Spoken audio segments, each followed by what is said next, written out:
if you read the Bible and you go through the story as like chapter by chapter and character by character, you kind of get the sense that there's something else that is going on here. That this is more than just a book of stories of heroic people that do great works and that do amazing things for the love of their country or their people, of the love of the God that they serve. This is actually a story that is intricately designed and woven together to almost tell us one unified message.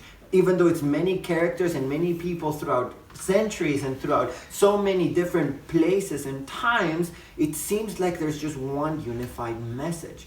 It seems like there's almost like someone behind the scenes, someone in the background that every now and then appears in the front lines and shows you a little bit of who this character is, and sometimes draws back, but it is guiding and maneuvering everything around. And you and I obviously know that character is God, and that person is himself is Jesus, that this is a story, this book is a story of one man named Jesus Christ, who will in the end do what this story always tells us that we're supposed to do. There's a point to it, there's a purpose, there's almost like a mission that this story is trying to tell us. Mission that should be accomplished, and it is accomplished in Jesus and in us. But what's that mission? Well, what is kind of like the unifying thread of the Bible? What is the point of the story, you might ask? I think so many of our lives we spend wondering and looking for, okay, so what's the point of my life? What's the point of my story? Like, I think every human being at some point asks themselves the question, what is my purpose? What am I here for? What am I doing? Who am I? And what am I supposed to accomplish? And we try to achieve all of those things in many different ways and through many different avenues. We try to get very famous or to be very liked. We try to do something with meaning or purpose. We try to achieve a lot in our careers or in a sport or in some sort of art or whatever. And every now and then we keep on falling to the same question, that there seems to be something more, that there is this desire inside of us for something more, that we were made for more than this. And usually what we come up feeling is we look for the purpose of our lives, we look for what is the mission that we have come to. And sometimes when we believe in God or we go to church, we believe, okay, what is my mission or my purpose as a Christian? And what is the mission of the church?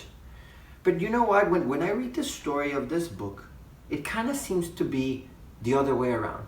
It doesn't seem that the book and the story that God is trying to tell us is trying to give us a mission. So don't get me wrong. I think there is a purpose and there is a point to it. But I think sometimes we are hearing it backwards. We're asking, oh, so what's the church's mission? What's the purpose of my life? What am I supposed to do? And it's all focused around us, around me. What is my purpose? What is my mission? What is the purpose and mission of the community and church that I'm part of? And so many great churches all around the world try to kind of like put that into words, that the mission is to evangelize or to feed the hungry or to go out to the masses and the world and share the message. And whatever it is, those all things are true. I mean, every now and then you see Jesus making statements that so many of us have held on tight to and have said, okay, then this is it. We are supposed to be evangelists or missionaries, or we're supposed to take care of the poor. And all of those things are true. I don't think none of those things we should stop doing. We should continue doing and doing more. But is that really the mission of the church? Is that really the point of the story? Is that really what you and I are supposed to do, just that one little thing? Because I think when I read this story of a God that is intricately connected and intimately invested in this good creation that he made, and that this good creation has suffered some sort of injustice and some sort of like unbalance that has turned things out of whack, and that God is trying to do something through it. God is trying to almost like restore things to the way they were supposed to be, like when we were with him in the beginning in the garden. So when we talk about the mission is not necessarily the mission of the church or the purpose of you and I as individual Christians. It's actually a lot broader and larger than that. It's the mission of God. So have you ever thought about it that way? Not necessarily what's my mission or what is my purpose or what is the mission of this church, but rather what is the mission of God? Because if we know the mission of God, then indirectly, if we want to follow Him and serve Him, we will know our role in it. So here's a statement that I once heard, that God didn't give the church a mission. What He actually did is He gave His mission a church. Let me say that again. God didn't give the church a mission. He actually gave His mission a church. What am I saying? In other words, is that it's not that something that the church is going to kind of like be about. It's rather that God has a mission and a plan, and He uses the church to accomplish that plan. It's His mission that is constantly at work, and it's His mission that is going to constantly get what He needs to do done. And He uses different avenues to accomplish that, and one of them is the church. It's not about us or about me individually and what's my mission and purpose, or about us collectively about what is our mission and purpose. It's actually about His mission, His purpose, and we are just pieces of the puzzle, tools in the arsenal to try to accomplish His will, His mission, His purpose in this life and on this earth. We have a book of a missionary God, of a God who is all about mission and who's constantly doing His work through so many different avenues. In the beginning of creation, he made humans to partner with Him to accomplish His mission, that was to rule and kind of like multiply the good creation He had done. And we rebelled against it, and then He uses the Israelites and He gives them, He tells them, like, you're going to accomplish my mission through being a nation of priests, through being completely set apart. And then they don't get it done. And again, God is using His creation, His people, His amazing Spirit, His Word. He Himself enters into our reality because He's a missionary God who is on mission. And He wants to carry this mission forward. And we read that about in the book of John. I know that I've been saying a lot of things, but if you have your Bible, go to the book of John chapter 1, where we read about this missionary God.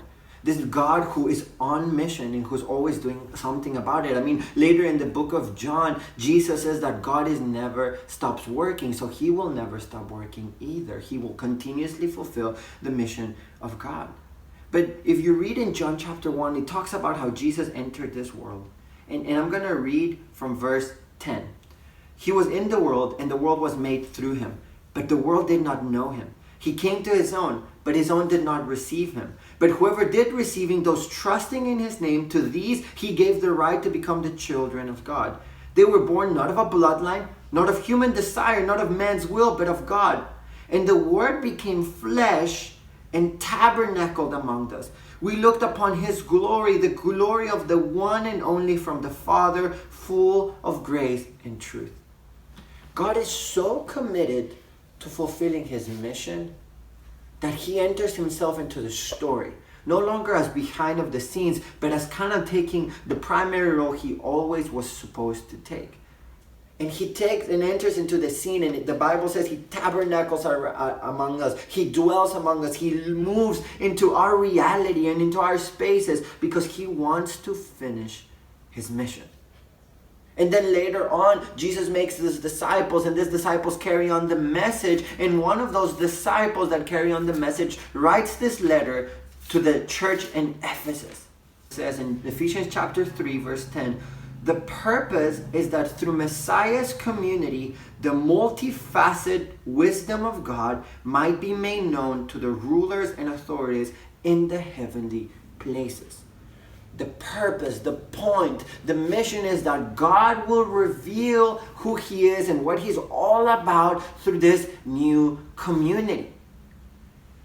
He has a mission, And then he brings and he creates this community to fulfill that mission. Just like he had a mission and he entered into our reality to fulfill that mission. Just like he had a mission and he created humans to help him rule and reign over the creation, because his mission has always been about the same thing. This book is all about the same thing. This book is about a God who loves you and me and wants to be in constant relationship with us and wants us to partner with him. But for some reason, we believe that we can rule better on our own terms. So by doing that, we create a world of evil and injustice and inequality, and God is not okay with that. So he steps into the story and he tries to set things right.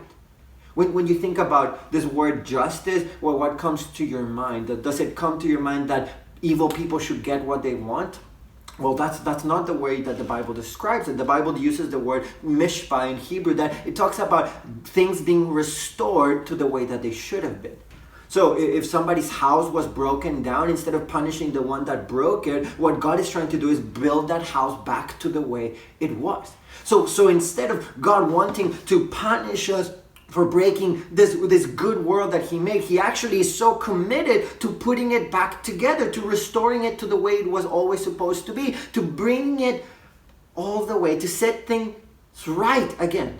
Justice in the Bible is more about setting things right than about punishing those who do wrong. The story of this book, the mission that God has always been on, is in restoring things altogether again. I mean, if you read the book of Colossians chapter 1, it talks about how Jesus, in him all things will be reconciled again. How Jesus is constantly about putting things back together. How he wants to set things right.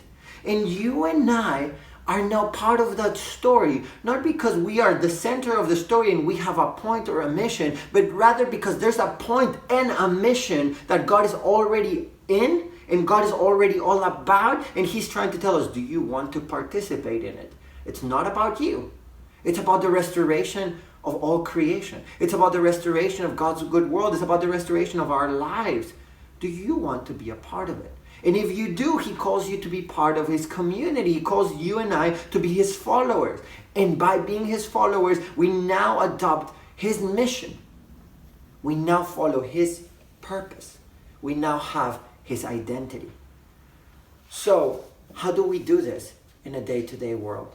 And in the situation that we're going through, sometimes it feels like, man, what am I supposed to do? Like I don't get to fulfill all my life's goals and dreams, and everything seems thwarted and stopped right in the middle. But man, if the point and the mission of it all is to restore things the way that they should have been, man, I think we can do that in so many little ways. We can let God restore who we are inside and make us into the beings and characters who he always created us to be. Or we can let God use us to restore the world around us. I mean, there's people that are hungry, and there's people that are like going through a lot. There's people that are losing their jobs. There's people that are not able to pay rent and all these kinds of things. Or we can come and we can help those in need and bring restoration in some way. Or sometimes people have wounds of their past, or in their minds and in their hearts are broken, and they need restoration in that sense, that there's a healing that can happen inside. And that restoration is what Jesus offers. It's what he's always been all about. And now he's telling you and me, if we want to be part of that restoration movement, we can. We can step into the scene. We can step into the story and let him use us to bring his mission onwards. The church doesn't have a mission. The mission of God has a church. And you and I can be part of that. So the question that you and I need to ask ourselves is not, what's my mission, what's my purpose, but rather, do I want to follow his mission, his purpose? And if you do, what better example that we have than Jesus himself, who was always all about restoring in and out, restoring people from their sins, restoring people from their heartaches, restoring people from their body aches, restoring until he sets everything right and puts all things back together itself. So what is the point? Restoration. God has always been about restoration. This book is about the restoration of our hearts, of our lives, of our souls, of our entire realities of our world. God is busy working the restoration of everything around us, and you and I can be part of that if you and I choose to. That's what He created a church, to fulfill His restoration mission. That's why He gives you and I the opportunity to follow Him, so that we can fulfill His restoration mission. That's why Jesus came into the scene, so that He could fulfill His restoration mission. God is a missionary God. He has a mission, He has a purpose, and He's inviting you and me to join it. Will you do that today?